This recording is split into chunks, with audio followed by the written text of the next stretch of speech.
My daughter's final, desperate shout, demanding I surrender my room, shattered the last piece of my heart.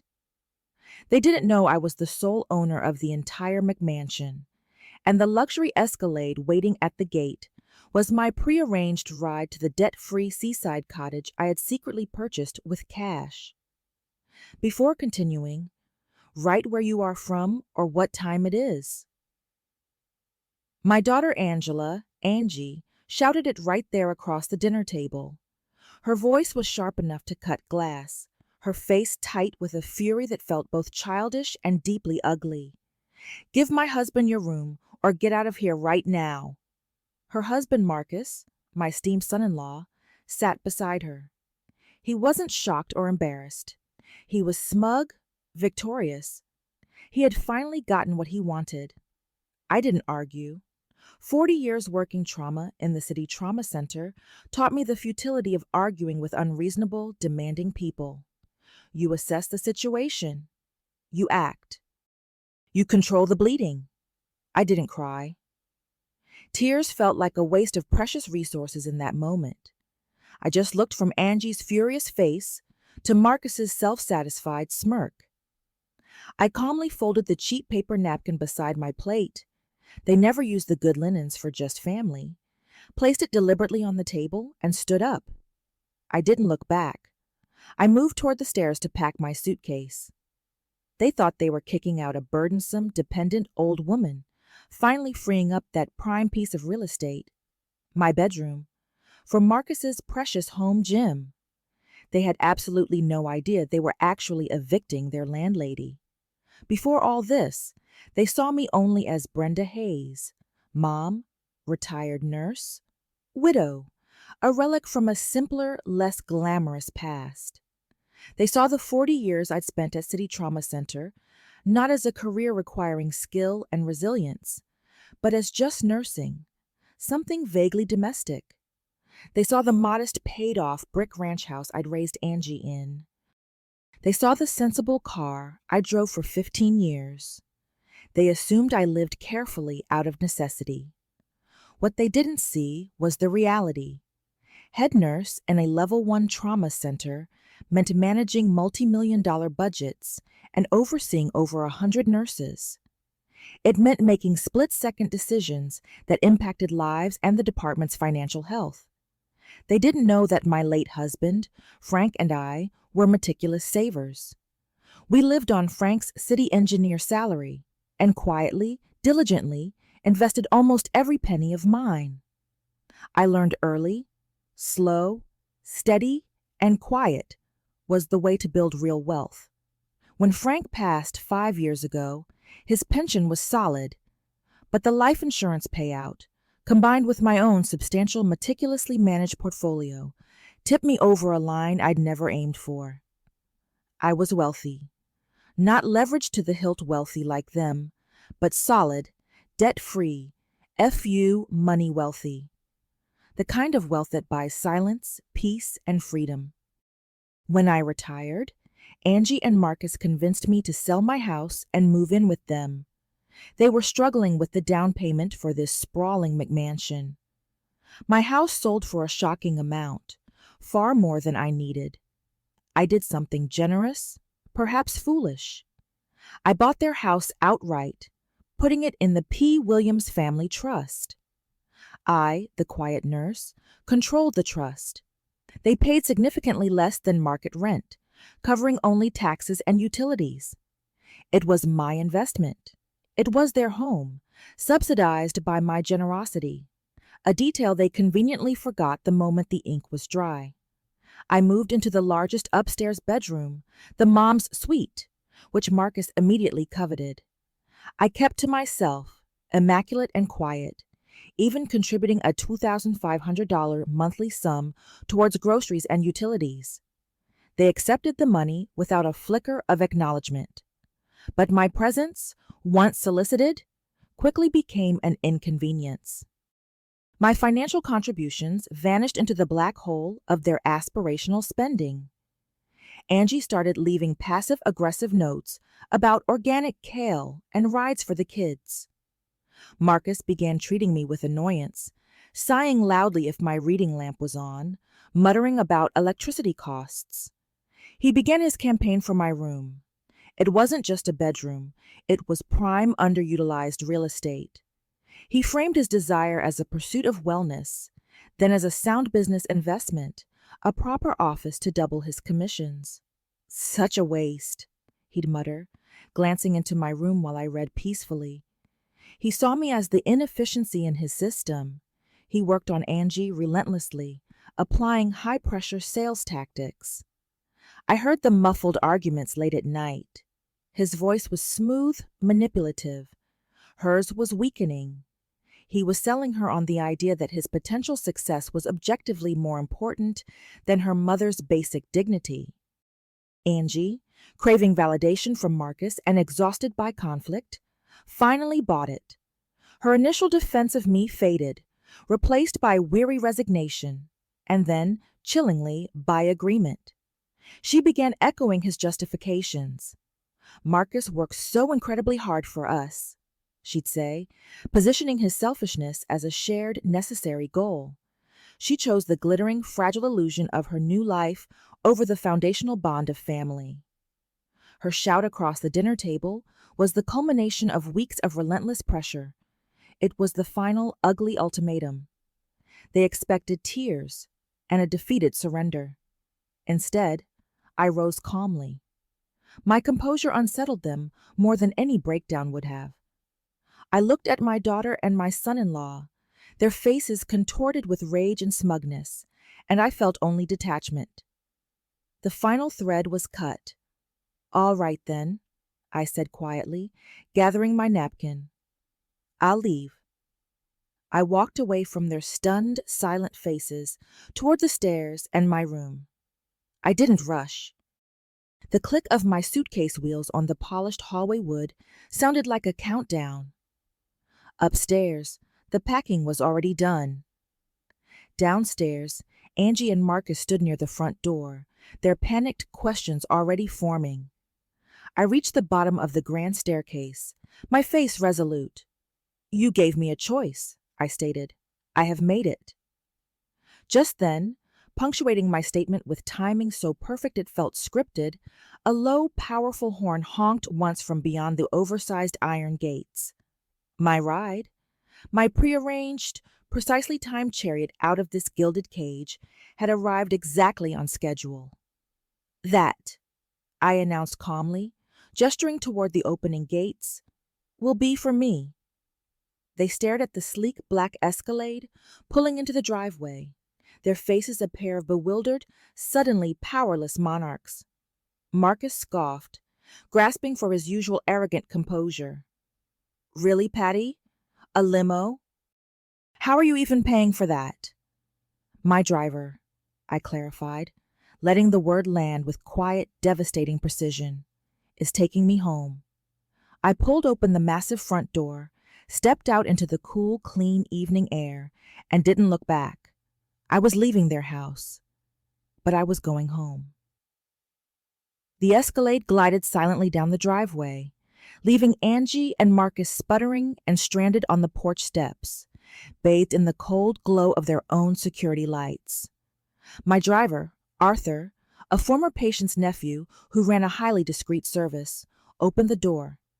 I slid into the leather interior, the quiet luxury a stark contrast to the venom I'd left behind. "Coastal run tonight, Mrs. Hayes?" Arthur asked, his tone neutral. He knew better than to ask follow-up questions. "Indeed, Arthur. Project Seascape is a go. Thank you for the impeccable timing." He nodded once, already pulling out onto the main road. As the gates of the McMansion snapped shut behind us, cutting off the view of my stunned, bewildered daughter, a knot in my stomach, the one that had been tightening for months, finally loosened. I exhaled like surf receding from the sand. For years, Frank and I had built a different kind of savings. We called it the Sea House Fund. It wasn't just money. It was deferred tranquility, a future escape hatch. After Frank's death, I had quietly added a significant portion of his life insurance and continued contributing monthly.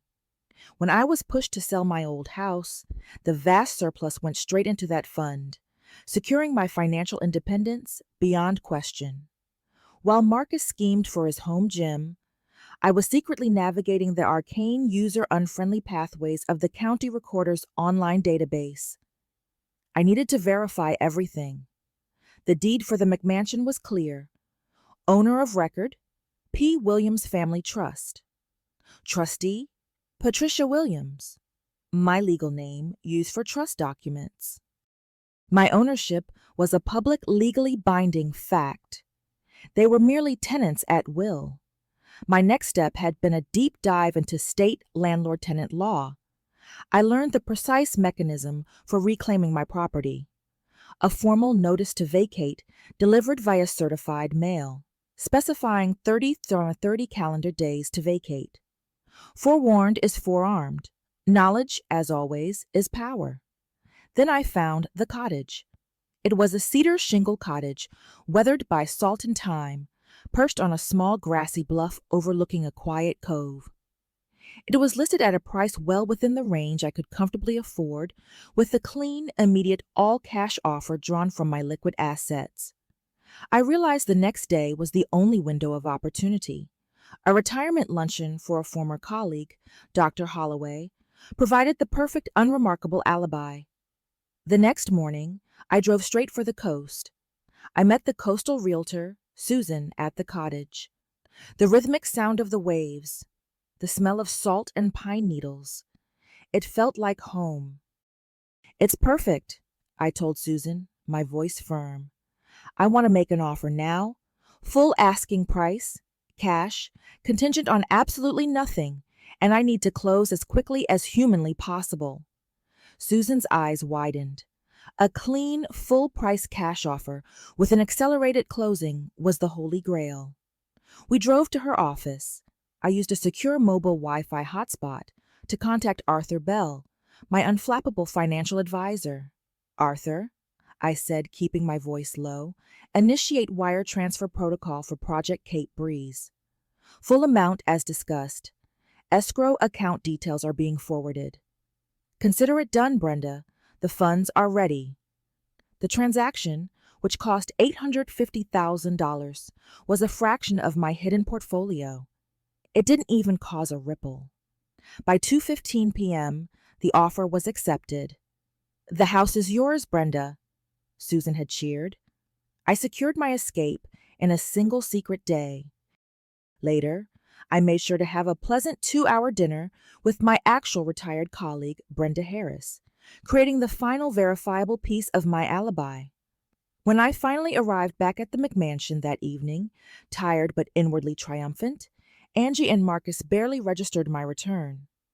Now, sitting in the Escalade, speeding away from the wreckage, the contract was signed, the wire transfer confirmed, and the deed recorded. All that remained was the final logistical step, notifying the tenants of the change in management. I took out my encrypted burner phone and sent a short text to Mr. Abernathy, my property and trust lawyer. "Abernathy Klein, 11:45 p.m. The message was brief. Eviction trigger pulled. Proceed with NTV service 10:30 a.m. tomorrow. Use full force of law, including Superior Court filing for immediate possession. No contact, no negotiation." I hit send. Abernathy was expensive, but meticulous. He specialized in untangling complex family trusts and was known for his ruthless efficiency.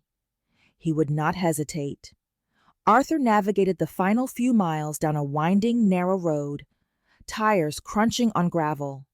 The car stopped. Before me, nestled on a small bluff, was the cottage. It was small, sturdy, and dark, save for the moonlight catching the cedar shingles. I didn't need the grandiosity of their McMansion. I needed the silence of the sea. I stepped out onto the damp earth, inhaling the sharp, cleansing air. The rhythmic sound of the tide was already starting to soothe the stress I hadn't realized I was carrying. I opened my suitcase, pulled out a small, heavy box I'd hidden beneath some sweaters, and carried it up the porch steps. Inside were the backup drives, my investment ledgers, and the final notarized documents. I was carrying my entire future, debt-free and solid. I set the box down inside the door. My refuge was secured. My peace was immediate. But for Angie and Marcus, the storm was just beginning. The final piece of paper I signed that day was not for a house, but for an attorney to deliver a message I knew they would never forget. The following morning dawned over the Atlantic, painting my new cottage windows in soft turquoise light. I woke to the sound of waves washing ashore and the scent of salt air. I made coffee in my brand new kitchen and took it onto the porch. This was home. Mine. Earned. Meanwhile, 300 miles away, at precisely 10:30 a.m., the bomb dropped. I knew a certified process server, dispatched by Mr. Abernathy, was arriving at the McMansion's front door. I pictured Angie opening it, perhaps in expensive silk pajamas, expecting an organic grocery delivery. Instead, she'd meet the stern, impassive face of the server. Angela Williams Carter? Yes. You've been served. Inside the crisp official envelope was the notice to vacate. It stated in cold, unambiguous language that the property was legally owned solely by the P. Williams Family Trust. As the sole trustee, I was terminating their informal tenancy at will agreement.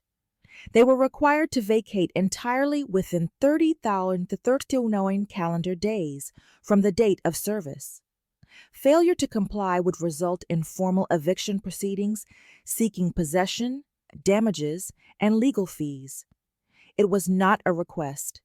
It was an order, backed by the full weight of the law and the undeniable fact of my ownership. My initial feeling was not vengeful glee, but a profound, cold satisfaction. I had fought fire with documentation. I had met their shouted ultimatum with the quiet, unassailable power of the deed. The inevitable phone calls began around 11 a.m., but they hit the dead end of my old, now disconnected number. I saw the calls rolling in on Marcus's old number via a secure logging application I'd set up on a tablet. 18 calls in the first hour. It was pure, frantic denial. Their next step, as predicted, was frantic, desperate searching for the documents they'd ignored 2 years ago. I pictured Marcus tearing apart the filing cabinet, his carefully controlled facade dissolving. When they finally found the deed, or when an unamused clerk at the county recorder's office confirmed the official truth, the shock would be physical. The house they lived in, the status symbol they showed off to their friends, the financial bedrock that allowed for their constant stream of designer purchases, wasn't legally theirs. It never had been. Panic, raw and unfiltered, would have set in immediately. Market rent for a house even half the size of the McMansion was astronomical, far beyond their actual non-subsidized means. Their entire lifestyle, built on the invisible financial cushion of my subsidized arrangement, was gone. Around noon, I got a brief encrypted email from Mr. Abernathy. Occupants received notice. Initial response is agitation. Anticipate likely lawsuit, alleging procedural defects or non-applicability. Proceeding with Superior Court, filing for possession, concurrent with NTV to minimize delay. No contact. Good. He was moving fast. That night, I knew the chaos inside the McMansion would be volcanic. I pictured Angie weeping hysterically, blaming Marcus for his greed. Marcus, in turn, would blame her for her incompetent, trashy mother, who had apparently been plotting this for years. The recriminations would be ugly. They would be scrambling to call friends and family for temporary lodging, weaving some pathetic, face-saving story. But the news, I was sure, was already out. My quiet departure in the Escalade, the stern-faced process server, their neighbors, the keepers of suburban perfection, had witnessed the spectacular implosion. Their social currency was plummeting. Later that evening, the secure app showed a cluster of calls directed not at me, but at the dealership where Marcus worked. Something was changing. Marcus was clearly trying to monetize his remaining assets to solve the looming cash crisis. I pulled up his public business profile. He was known for leasing high-end German sports cars. I initiated a quiet, discreet background check on his business. His commission statements were high, but his leveraged debt was alarming. I had a feeling the pressure of a 30,030 calendar days deadline might make him reckless. I watched the sunset over the Atlantic, the colors bleeding across the water. The peace here was a tonic. They had tried to confine me with their scorn. Instead, they had released me into my own abundance. The irony was exquisite. I was sipping tea, planting my garden, while they were fighting for their financial survival in a house that was technically mine. But I knew Marcus was a cornered animal. He was a shark, programmed only to move forward and bite. He wouldn't just pack up. He would fight. And I had a distinct, sinking feeling that his next move wouldn't be about property rights. It would be about leverage, no matter how dirty. But the next call Marcus made was not to a friend for help. It was to the dealer, and the word he used was collateral. The word collateral echoed in the transcripts I reviewed the next morning. It wasn't just a general panic call. Marcus was trying to use a luxury car he had leased, a high-end German coupe, to secure a short-term, high-interest private loan. He was using the car he drove for status as a bargaining chip, and the desperation in his voice was palpable. The eviction clock was ticking down the days, and the panic was now affecting their finances in visible ways. The $2,500 monthly contribution they were used to receiving was gone. The shock of having to shoulder the full cost of their exorbitant lifestyle, coupled with the sudden need to secure a security deposit and first month's rent for a new place, was crushing them. I knew the social fallout was underway when I received an unexpected email, a forwarded message from my old friend, Brenda Harris. The subject line was Angie's meltdown. The email detailed a conversation Angie had tried to initiate with Brenda, weaving a completely false narrative. Angie claimed I had suffered a mental break after Frank's death, that I was confused about the house deed, and that I had been manipulated by the shady driver who took me away. She was painting me as a victim of elder fraud, and herself as the long-suffering daughter trying to protect me. I smiled. A thin, clinical smile. This was the social escalation phase, turning the private legal fight into a public character assassination attempt. They were trying to poison the well before the eviction became public knowledge. I drafted a concise, professional reply to Brenda Harris, addressing the claims directly. Angie is misinformed. The house is held in trust. I am the sole trustee. My financial advisor and lawyer are handling all matters. I am safe and well at my new, purchased, debt-free home on the coast. I'm quite content, but if you hear any further speculation regarding my competency, please direct them to Mr. Abernathy's office. I trust your judgment. I hit send. That was all the fight I needed. Simple, documented truth against their hysterical, self-serving lie. Later that day, Mr. Abernathy called. Mrs. Hayes, Marcus has engaged counsel, a Mr. Jeffrey Pike, known for volume litigation, the kind who fights dirty and cheap. They have filed an emergency motion. My heart, which had been so serene, gave a sharp kick against my ribs. On what grounds? A temporary restraining order on the eviction. The argument is pure nonsense. That the original tenancy agreement was contingent on your continued residency, creating an irrevocable license to occupy, and that the trust structure is a sham intended to evade capital gains tax. But the real meat, the reason I'm calling, is the second part of their filing. Abernathy paused, his voice turning colder. They're petitioning the court for an emergency psychological evaluation. They are alleging elder abuse and claiming that your erratic behavior, the sudden departure, The expensive car service, the inexplicable sale of your old home, demonstrates a profound lack of capacity to manage your own assets, specifically the trust. This was the blow I had dreaded. They weren't fighting for the house anymore. They were fighting for my mind. If they could prove incompetence, a court-appointed guardian would take over the trust, freeze all assets, and possibly allow them to remain in the McMansion indefinitely. It was a vile, desperate move that hit me on a deeply personal level. Vile, I repeated, the word tasting like ash. My medical career, Mr. Abernathy, was built on managing multi-million-dollar budgets under extreme stress. I have the receipts, the contracts, the 40-year investment record. This is defamation. It is, he agreed, but it forces our hand. We can't just stand on the property deed anymore. We need to demonstrate, quickly and aggressively, that you are not only competent, but financially astute. We have to show the court the true scale of the assets you are managing and the meticulous planning that went into this move. He was right. Their desperate accusation meant my quiet privacy was over. I had to pull the pin on the whole grenade.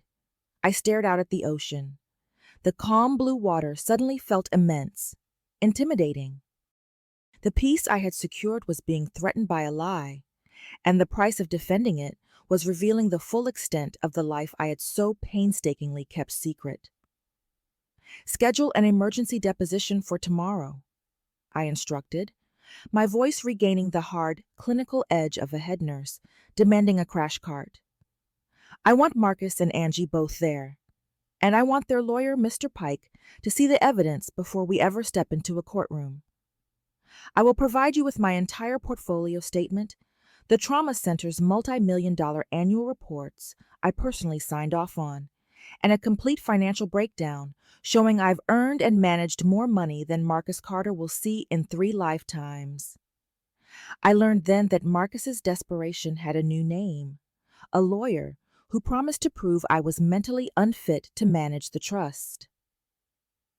The emergency hearing was set for 2 days later, but Mr. Abernathy secured an immediate private deposition room to confront Marcus and Angie's lawyer, Jeffrey Pike, first. We were going for maximum psychological impact before the competency hearing could gain any traction. I took the Escalade back into the city. The drive felt less like an escape and more like a tactical infiltration. I carried 3 documents in my briefcase: the deed, a certified statement from Arthur Bell detailing my portfolio, and my final performance review from the City Trauma Center. When I entered the deposition room, Marcus and Angie were already seated at the defense table next to their lawyer, Mr. Pike. Marcus, wearing a cheap, ill-fitting suit, looked pale and nervous. Angie refused to meet my eyes, her guilt a visible bruise beneath her makeup. Mr. Pike was exactly as described, slick, loud, and entirely unprepared for the caliber of his opponent. "Mrs. Hayes," Pike began, leaning back smugly, "it's truly a tragedy to see a distinguished woman like yourself succumb to confusion. We're simply trying to protect you from the financial exploitation that led to these wildly erratic actions. The sudden departure, the bizarre car service, the frivolous purchase of a second home for $850,000 in cash. It's not frivolous, Mr. Pike," I stated, my voice quiet but sharp, immediately asserting control. "It's sound asset management, and my departure was neither sudden nor bizarre. It was the direct result of a threat issued by my daughter." Marcus immediately leaned forward, sputtering a protest. "It was a figure of speech. She didn't mean it. You swore under oath that my client is mentally incapable of managing the P. Williams Family Trust, Mr. Pike," Abernathy cut in, his voice cold. "Before we proceed to the courtroom, Mrs. Hayes has a brief exhibit she wishes to enter into evidence regarding her capacity." I opened my briefcase and slid the first document across the table toward Mr. Pike. A certified letterhead From the City Trauma Center. That is my final performance review, Mr. Pike, I explained. It covers the last year I served as head nurse and administrator. Please note the scope. Full fiduciary oversight of a multi-million-dollar operational budget. I was responsible for over 100 nurses and highly complex equipment procurement. Does that sound like a woman lacking capacity, or a woman who managed more financial and personnel resources than your client, Marcus Carter, is likely to manage in his entire career? Pike glanced at the letter, his smugness faltering slightly. A nursing job is not portfolio management, Mrs. Hayes. It's tangential. Then let's move past the tangential. I slid the second document across, a detailed, 3-page summary of my investment portfolio, certified by Arthur Bell. It didn't just list the assets, it showed the 40-year accumulation history, the dividend reinvestment schedules, and the meticulous long-term planning. This document, I said, pointing to the final page, demonstrates a current liquid net worth that is conservatively 8 times the value of the McMansion you are desperately trying to protect. It shows that the $850,000 for the cottage was a simple, strategic transfer between my liquid assets and my long-term investment property portfolio. My capacity is not in question, Mr. Pike. Only my patience is. The room was silent. Angie was staring at the paper, her pale face suddenly etched with a terrifying new realization. She didn't know I had this wealth. She had never known. Marcus looked utterly devastated, his mouth slightly open in shock. Then I played the real card, the one that exposed Marcus's immediate danger. Furthermore, Mr. Pike, you allege elder abuse. I would counter that I possess documentation showing a clear pattern of financial exploitation. Specifically, I have evidence that Marcus Carter used the perceived equity of the property, the McMansion, which he knew was owned by my trust, to secure business leverage, likely for short-term debt financing, and that he is now attempting to use the same leveraged debt to save his luxury car lease from repossession. Marcus shot out of his chair. That's a lie. You have no proof. Sit down, Mr. Carter, Pike snapped, already realizing the trap. Abernathy was filing a lien against any assets Marcus held, claiming damages to the trust due to his financial misrepresentation and fraud. I looked directly at Angie. Her eyes were finally meeting mine, filled not with anger, but with overwhelming terror and betrayal. Betrayal not by me, but by Marcus, who had clearly placed their entire precarious existence at risk. The moment you called me incompetent, Angela, I said softly, you guaranteed that every single hidden financial dealing of your husband's will be brought to light. I will not stop until your husband's fraudulent use of my assets is fully exposed. This is no longer just about the house. This is about legal consequence. Pike cleared his throat, staring at Abernathy. Mr. Abernathy, my clients were under duress. We may be willing to withdraw the competency motion, provided we have 90 days to vacate. 60 days, full market rent for the extended occupancy, and complete withdrawal of the malicious competency motion, Abernathy countered instantly. Otherwise, we proceed to court tomorrow, and I file criminal referral papers for financial fraud against your client before the morning recess. As I looked at my daughter, testifying under oath that I was confused and forgetful, I knew I had to reveal everything, even the last secret I had kept from my late husband. The concession offered by Mr. Pike, withdrawal of the malicious competency motion in exchange for a longer move-out window, was a small tactical victory, but the damage was done. They had crossed a line, and I now carried the weight of fighting for my dignity as well as my property. I gave Abernathy a flat refusal on the 60 days. 45 days, full market rent from the date of the notice to vacate, and they pay my firm's costs, I demanded. And I want the court order explicitly stating that the competency motion was withdrawn with prejudice, acknowledging its lack of merit. I was determined to win not just the property, but the narrative. Marcus and Angie had staked their claim on the idea that I was a confused, forgetful old woman. I would demonstrate, beyond any doubt, the sharp, relentless competence of a trauma administrator. Mr. Abernathy was relentless. He hammered Mr. Pike with my financial disclosures and my City Trauma Center administrative records. He didn't just provide a balance sheet. He provided a biography of financial acumen, meticulous record keeping, and high-stakes decision-making spanning 4 decades. But Marcus and Angie didn't yield the field entirely. They launched a counteroffensive in the social arena. Angie posted a tearful, highly curated video to her event planning business's Instagram, all soft focus and shaky voice. She didn't name me, but the context was clear. Dealing with sudden, heartbreaking betrayal and mental health crisis in the family. We are trying to be supportive, but some actions are forcing us to reassess everything. The phone calls started immediately. Old friends, neighbors, even distant relatives, their voices laced with concern. Was I okay? Was I really living by the sea? Did I have help? Had I seen a doctor about my erratic behavior? Angie's lie was working on the soft targets. I felt a microcost with every call. I had to pay the price of my privacy to win.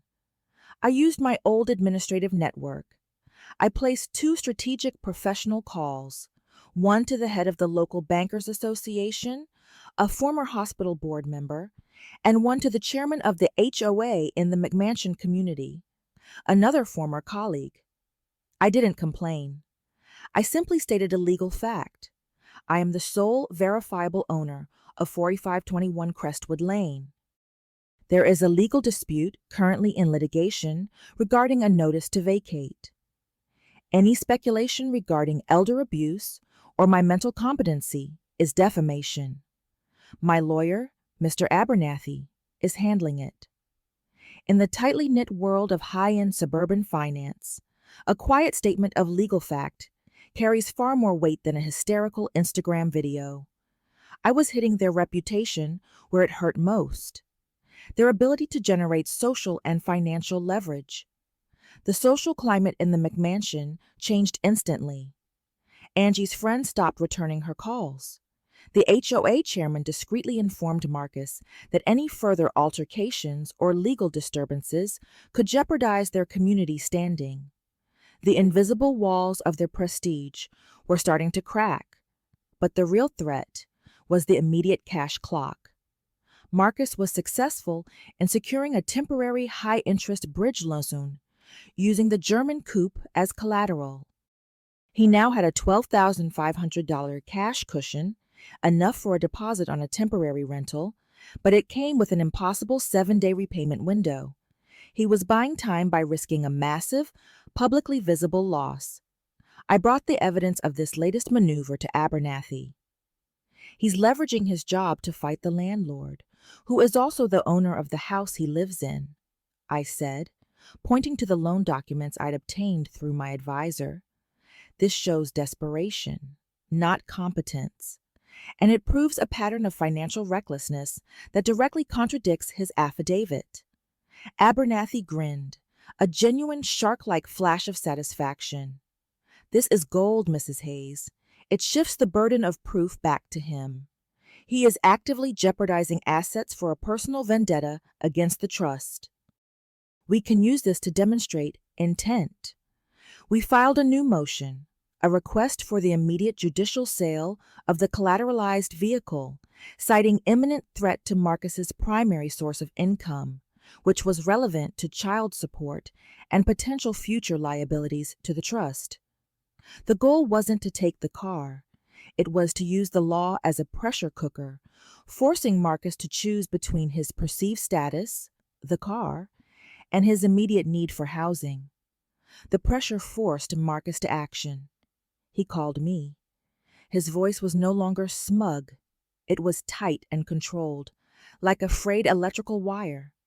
"Patty," he began, attempting the smooth salesman's tone, "let's be reasonable. We can call off the dogs. Drop the eviction. We'll sign a proper lease, full market rate. We're family. You are tenants who have been served a notice to vacate." I corrected him, the phrase clinically detached. "The matter is with Mr. Abernathy. You made your choice when you called me incompetent. We'll drop the competence challenge entirely, but you can't force us out like this, Brenda. Think of your grandkids. They need stability." He was trying to weaponize my grandchildren. My jaw locked. "I am providing stability," I countered, my voice cutting through his attempt at manipulation. "I am providing stability to the trust that protects the house they live in. If you want to discuss your grandchildren, perhaps you should be explaining to them why their parents chose a home gym over their grandmother's dignity. The conversation is over." I hung up. The phone in my hand felt suddenly heavy. I had stood my ground, but the cost was an icy sting in my heart. I knew that Marcus would escalate one last time, hitting me where I had always been most vulnerable. I needed to prepare for the final, ultimate secret I had kept hidden, the true origin of the Sea House Fund. The temporary restraining order was denied. Marcus and Angie had lost their first major legal battle. The clock was ticking down the remaining 39 days. The moment the court ruling was filed, Abernathy went on the offensive. He didn't just file for the judicial sale of the car. He filed a detailed financial affidavit, directly with the court, forcing Marcus to publicly disclose the full extent of his leveraged debt, the very thing he sought to hide. The affidavit revealed not only the high-interest personal loan, but also a USD 800 missed payment on his children's private school tuition, a debt he was trying to float with the car sale proceeds. This wasn't just about financial recklessness. It was about exposing the core lie of their success. Angie found out about the tuition debt before the papers hit the court.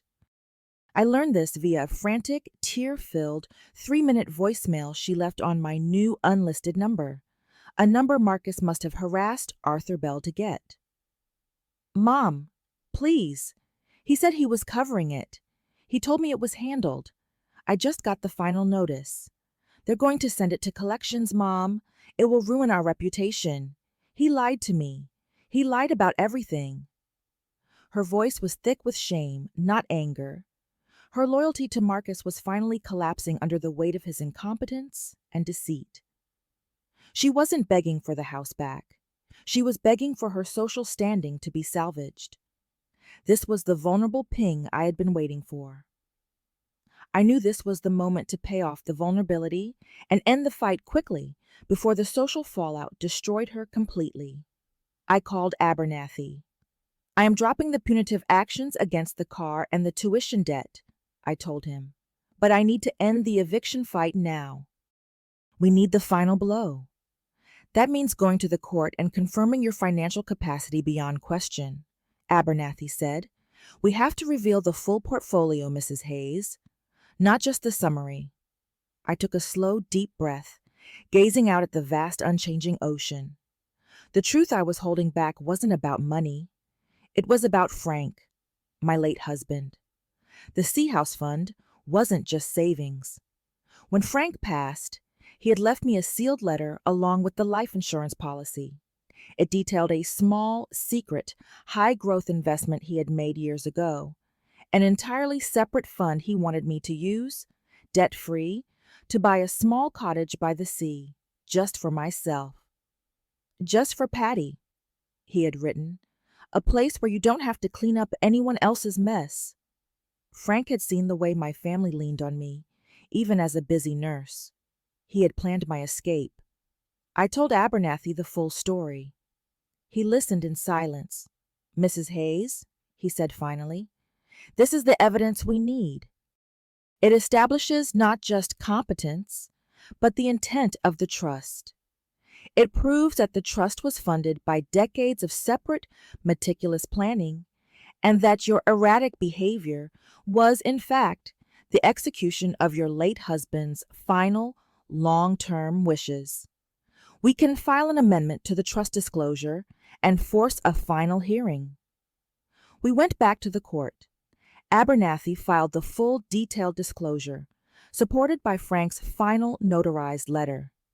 The disclosure detailed assets far exceeding $10 million, all managed and grown by me since Frank's passing. The document was a quiet testament to a lifetime of financial discipline. The final hearing was brief and devastating. Marcus and Angie sat at the defense table, looking small and defeated. Mr. Pike, knowing he was beaten, focused only on negotiating a clean exit. When the judge asked me, the sole trustee, to confirm my capacity and the reasoning behind the eviction, I spoke directly to the court. "Your Honor," I said, my voice clear and steady, "my competency is rooted in my career and my financials. My reason for eviction is simple. I provided subsidized housing to my daughter and her husband for 2 years in a house I owned in trust. When they attempted to seize my personal room and publicly declared me mentally unfit to manage my own money, they violated the basic tenets of respect, dignity, and the moral contract of our arrangement. I have merely executed the legal rights that reflect the financial competence they chose to deny." I paused and looked at Angie, who was openly weeping now, not for the house, but for the profound loss of me. "The trust," I concluded, "will cover the outstanding USD 800 tuition debt immediately. But I will not fund their lifestyle or their contempt any longer. They must vacate. They have 30 days. The entire edifice of Marcus and Angie's borrowed life had collapsed. The only card they had left was the shame I might feel over their homelessness." The judge's ruling was decisive. The motion to halt the eviction was denied. The countersuit alleging my incompetence was dismissed with prejudice, a legal dagger that declared their claims baseless and malicious. The court ordered them to vacate the property in 30 days, effective immediately. The judge's final words were cold, directed at Marcus. "Mr. Carter, the court finds your financial representations to your wife and to this proceeding to be deeply troubling. The trust has covered the tuition debt, but any further attempts to use this property as leverage will result in full financial penalty." Marcus flinched as if struck. His entitlement evaporated, replaced by raw, frantic fear. He knew Abernathy would now pursue him personally for the legal costs. We had won. But the true climax was the confrontation outside the courtroom. Angie rushed up to me, her expensive silk blouse rumpled, her face streaked with tears. Marcus stayed behind, conferring desperately with Mr. Pike, who looked ready to quit. "Mom!" Angie choked out, grabbing my arm, the tremor in her hand transferring to my own. How could you have all that money? Why did you let us struggle? We wouldn't have treated you like that if we knew." The raw selfishness of the question hit me harder than any shout across the dinner table. She wasn't regretting her cruelty. She was regretting the loss of the financial spigot. "I didn't let you struggle, Angela," I said, pulling my arm away. "I subsidized your entire life here for 2 years. You asked me to move in because you needed help, and I was generous. I was quiet because your father and I raised you to build your own life and value hard work. You chose to value status and Marcus's empty promises instead." I looked at the crumpled deed in her hand, the physical symbol of the life she had just lost. "The moment you chose Marcus's home gym over my dignity, you lost more than just a room. You lost the unconditional support I had planned to give you for the rest of my life. That's the true cost of entitlement." She began to sob uncontrollably. "Where will we go? What about the kids? The trust cleared the children's tuition. Your logistics are your problem. You have 30,030 calendar days, I said, using the exact legal phrasing one final time. I had given her the grace I could afford, but no more. I turned and walked away. The final days were a grim, slow-motion disaster. Abernathy executed the legal details. The $12,500 monthly subsidized contribution was now billed as market-rate rent for the 30-day period. Marcus failed to sell the car quickly, the loan came due, and the coupe was repossessed in a humiliating public scene outside the McMansion. I received one final unexpected item from Mr. Abernathy, a large, locked, fireproof safe deposit box key, my late husband Frank's, which I had forgotten about. Your father wished for you to open this when you reach the point of final closure in the matter of the family trust. Abernathy's note read. I took the key to my bank. Inside the box was a single folded letter and a certified bank check. The check was for $5,000, an insignificant amount in the context of my current wealth.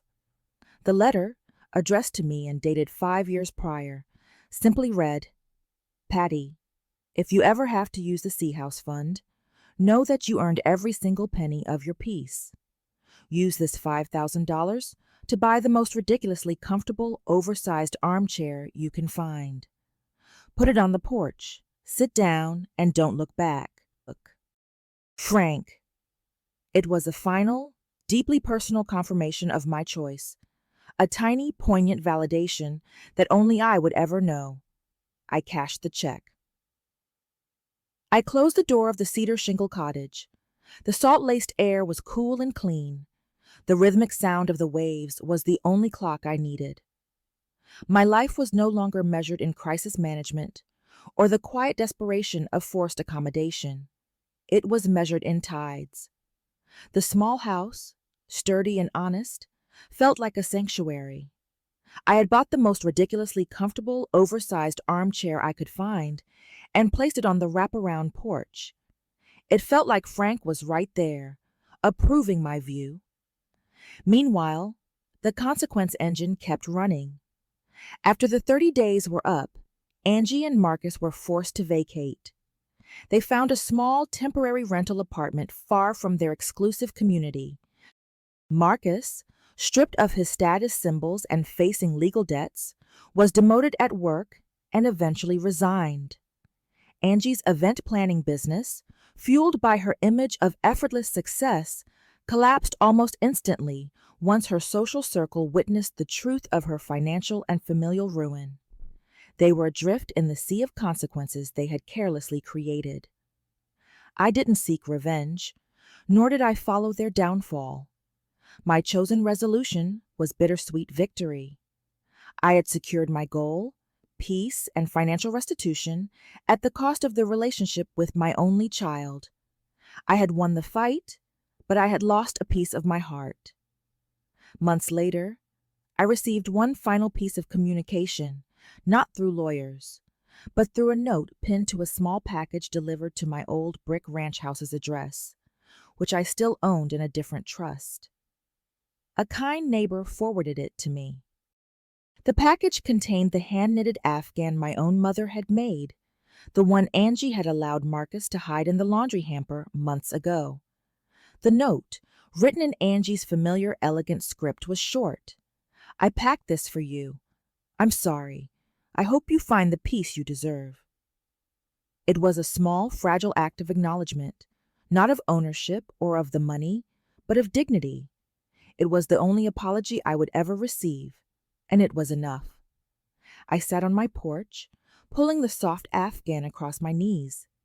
The garden, wild and rambling, was starting to show signs of life under my diligent care. The newly planted lavender and rosemary were waiting patiently for spring to release their fragrance. I looked out at the endless, calming horizon, where the darkening deep blue of the ocean met the infinite stardust of the evening sky. I didn't feel triumph.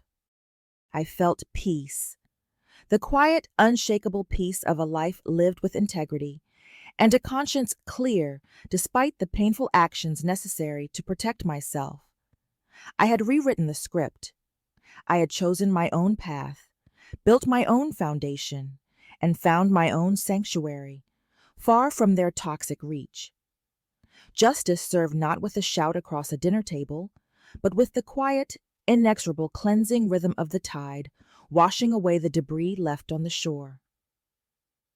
If this story resonated with you, leave a like and consider subscribing.